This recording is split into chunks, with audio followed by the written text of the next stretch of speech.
Shri Gayatri tours and travels Chardham यात्रा complete travel plan.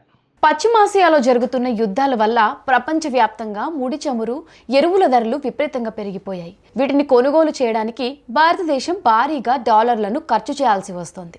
ముడి చమురు తర్వాత మన దేశం అత్యధికంగా దిగుమతి చేసుకునేది బంగారాన్ని. ఇలాంటి సమయంలో బంగారం కోసం బిలియన్ల కొద్ది డాలర్లను విదేశాలకు పంపితే మన ఆర్థిక మూలాలకే ప్రమాదం ఏర్పడుతోంది. విపరీతమైన బంగారం దిగుమతుల వల్ల దేశ కరెంట్ అకౌంట్ లోటు పెరిగి రూపాయి విలువ పడిపోతుంది. భవిష్యత్తులో రాబోయే ఆర్థిక సంక్షోభాలను సమర్థవంతంగా ఎదుర్కోవాలి అంటే మన వద్ద తగినన్ని డాలర్ నిల్వలు ఉండడం అత్యవసరం. అంతర్జాతీయ మార్కెట్ ధరల కన్నా మన దేశీయ మార్కెట్లో బంగారం 15 నుంచి 16 డాలర్లు ఎక్కువ ధరకు అమ్ముడుపోతుంది. మార్కెట్లో ఉన్న కృత్రిమ కొరతను ఆసరాగా చేసుకుని కొందరు ధరలు పెంచుతూ ఉన్నారు. ఇలాంటి పరిస్థితుల్లో సామాన్యులు బంగారం కొని నష్టపోకూడదనేది ప్రధాని ఆలోచన. కేవలం బంగారం మాత్రమే కాకుండా దేశ ఆర్థిక సుస్థిరత కోసం పెట్రోల్, డీజిల్ వినియోగాన్ని తగ్గించాలని, ఎలక్ట్రిక్ వాహనాలు వాడాలని, అవసరమైతే మళ్ళీ వర్క్ ఫ్రం హోమ్ పద్ధతిని అనుసరించాలని ప్రధాని సూచించారు.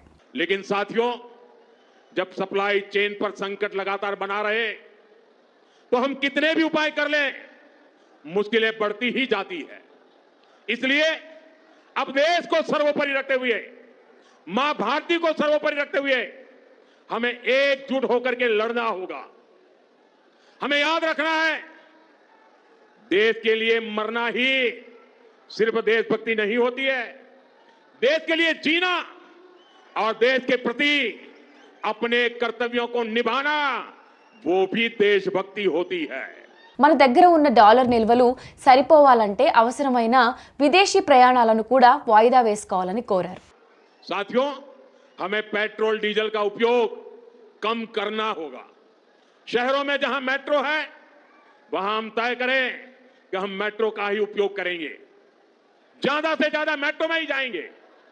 अगर कार में ही जाना जरूरी है तो फिर कार पूल करने का प्रयास करें और भी लोगों को साथ बिठा ले।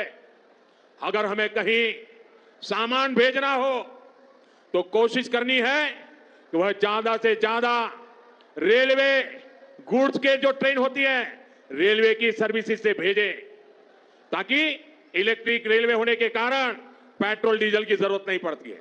साथियों, गोल्ड यानी सोने की खरीद एक और पहलू है जिसमें विदेशी मुद्रा बहुत अधिक खर्च होती है। एक जमाना था जब संकट आता था, कोई युद्ध होता था तो लोग देश हित में सोना दान दे देते थे। आज दान की जरूरत नहीं है, लेकिन देश हित में हमको यह तय करना पड़ेगा कि साल भर तक घर में कोई भी फंक्शन हो, कोई भी कार्यक्रम हो, हम सोने के गहने नहीं खरीदेंगे, सोना नहीं खरीदेंगे। विदेशी मुद्रा बचाने के लिए हमारी देशभक्ति हमें चुनौती दे रही है और हमें इस चुनौती को स्वीकार करते हुए విదేశీ ముద్రకు బచానా హోగా. ఇది దేశ విదేశ మారక ద్రవ్యాన్ని కాపాడుకోవడానికి ప్రభుత్వం చేస్తున్న ఒక సర్జికల్ స్ట్రైక్. ఈ ఏడాది కాలాన్ని ఒక ఆర్థిక క్రమశిక్షణ కాలంగా పాటించి మనం బంగారం కొనుగోళ్లను నియంత్రించుకోగలిగితే దేశం ఆర్థికంగా అజేయంగా మారుతుందని దీని అర్థం.